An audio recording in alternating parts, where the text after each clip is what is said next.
أهلا بيك. عمرك سألت نفسك ليه بتحس بالخوف؟ الإحساس بالخوف شيء طبيعي، في الأصل سبب وجوده لحمايتك من أي شيء ممكن يسبب لك خطر. لكن ممكن الخوف يخدعك، لأن أغلب مخاوفنا بتكون من اللي ممكن يحصل.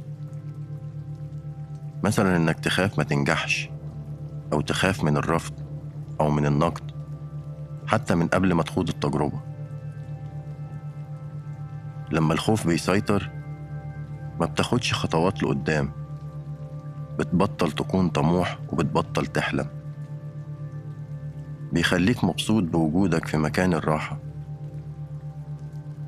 وبعد فترة بيوصلك الإحساس بالندم على كل حاجة كنت عايز تعملها وما عملتهاش. الطريقة اللي بتتكلم بيها مع نفسك بتتغير لما بتكون خايف، وعقلك بيبدأ يركز على إحساسك بالخوف أكتر ما هيديك حلول،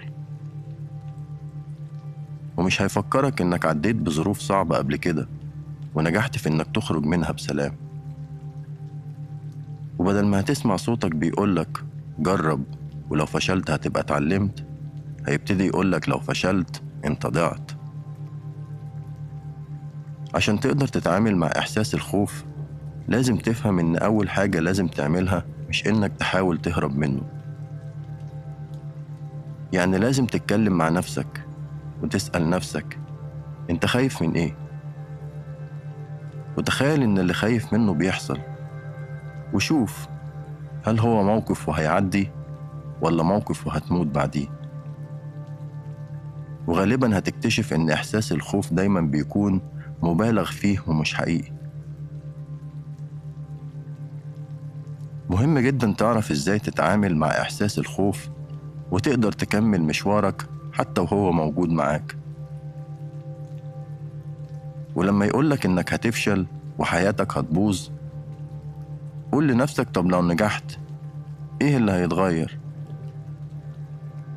لما بتعرف تتعامل مع الخوف بيكون بداية طريق النجاح والتطور، لأنك لما تتعرض للنقد أو الرفض أو الفشل هتعرف أنت فعلا ناقصك إيه تتعلمه عشان توصل لأهدافك.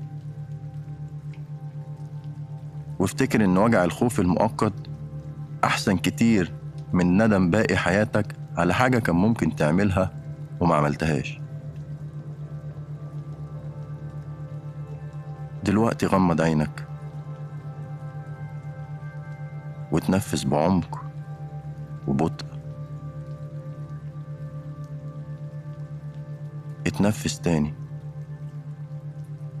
وتخيل الهواء بيدخل وبياخد معاه إحساس بالثقة في نفسك وفي ترتيبات ربنا ليك.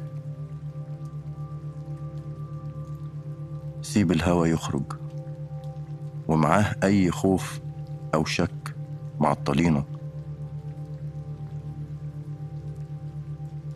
دلوقتي اسمح للتوكيدات اللي هقولها تدخل لعقلك بهدوء. أنا واثق في نفسي، أنا واثق في ترتيبات ربنا ليا. أنا دلوقتي أعرف أتعامل مع الخوف بوعي. الخوف بيساعدني أشوف أنا محتاج أطور إيه في نفسي. أنا جاهز أحس بالخوف من غير هروب. الخوف بيأخرني لو استسلمت له، وأنا النهاردة بختار استخدمه عشان أكون أحسن نسخة ليا. دلوقتي افتح عينك وعيش حياتك بثقة، وما تنساش تتنفس وتضحك، وافتكر إن وسط كل الأصوات فيه صوت واحد.